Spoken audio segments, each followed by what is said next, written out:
rectangular prism and a cube. A block of wood is shown here. It has length equaling 15 centimeters, breadth equaling 100 millimeters, and height equaling 0.12 meters.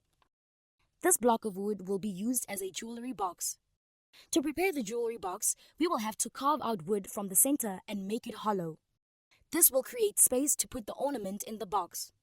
If the space required for the ornament is in the form of a cube with side length of 4 centimeters, A. What is the volume of the wood block carved out? B. What is the volume of the wood remaining in the box? We can see that the carved out wooden block will be in the shape of a cube.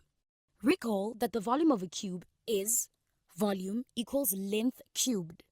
Hence, volume of carved out wooden block will be 4 times 4 times 4 equals 64 cubic centimeters.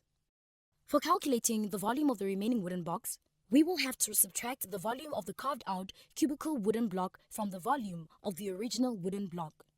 Recall that the formula for calculating the volume of a rectangular prism is volume equals length times breadth times height.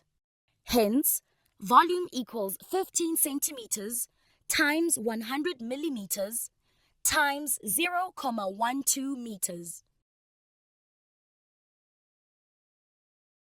We know that all lengths should be in the same units before we can multiply them. Recall that 1 meter equals 100 centimeters and 1 centimeter equals 10 millimeters. We convert all lengths in centimeters for ease of multiplication. 100 millimeters equals 10 centimeters.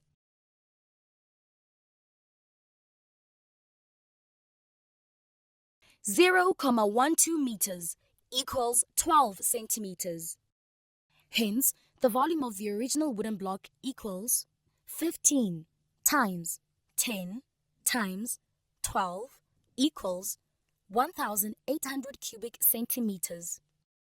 Hence, the volume of the remaining wooden block equals 1,800 minus 64 equals 1,736 cubic centimeters. Need more help? Subscribe to our channel. Can't wait that long? Ask Maskly to help you and let the math finally start mathing.